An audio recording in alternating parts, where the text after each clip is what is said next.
Bonjour, donc je suis une élève de terminale. J'aimerais vraiment me diriger dans l'AES, dans la formation de AES. Donc j'aimerais savoir comment ça se passe, les stages et la formation.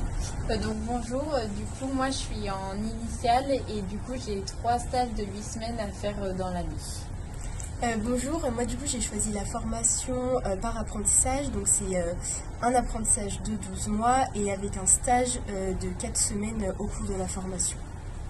Et donc comment se déroule votre formation en cours et vers quel public pouvez-vous exercer et les structures également? Les cours sont assez variés, donc on peut parler du fonctionnement de certains publics, on peut parler aussi des lois pour certaines structures, etc. La réglementation, les cours sont assez dynamiques. On a beaucoup d'intervenants qui viennent pour pouvoir parler de la réalité du terrain et ce qui se passe dans les structures, etc. Qui peuvent aussi nous donner des conseils sur certaines choses que nous, on peut ne pas comprendre ou autres.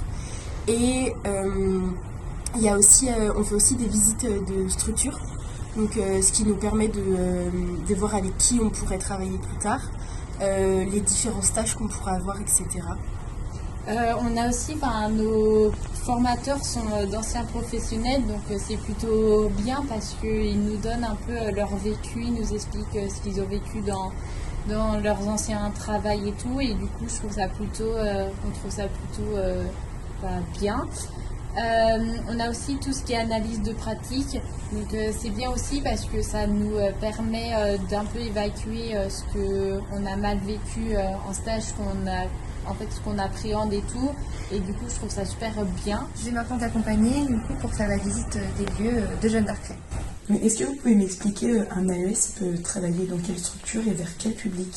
Alors il y a des structures collectives auxquelles on peut travailler, notamment les EHPAD, les plus connus, les foyers de vie ou encore les femmes, foyers d'accueil médicalisé.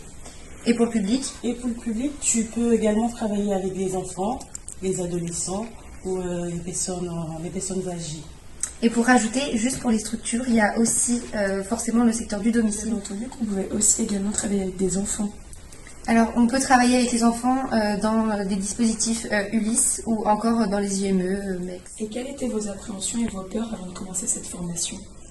Déjà moi, avant la formation, j'ai fait une licence en communication et j'avais pas de compétences dans le domaine, je connaissais pas la formation et c'est une première pour moi. J'avais peur de ne pas réussir et du coup avec l'apprentissage, tout se passe bien et là je m'adapte, ça va. Du coup, moi, mon appréhension, c'était comme je viens de sortir d'un bac pro SAPAT et d'un CAP SAP vert, et j'avais déjà vu le public des personnes en situation de handicap, mais j'avais jamais fait tout ce qui est soins ou accompagnement à la toilette. Du coup, mon appréhension, c'était plus de voir des corps dénudés ou autre, ou de pas réussir ce que je voulais accomplir comme tâche. Pour moi, mes peurs, c'était surtout au niveau du changement.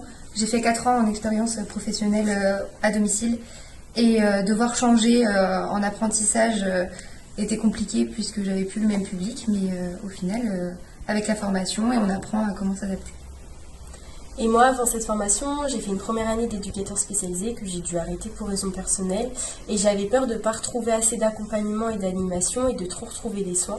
Mais au final, j'ai retrouvé autant d'accompagnement et autant d'animation. Le fait que vous soyez arrivé au milieu de votre formation, quel message vous voulez passer aux futurs AES? Venez au lycée Jeanne d'Arc. Intégrer notre nouvelle promotion 2025. On vous attend.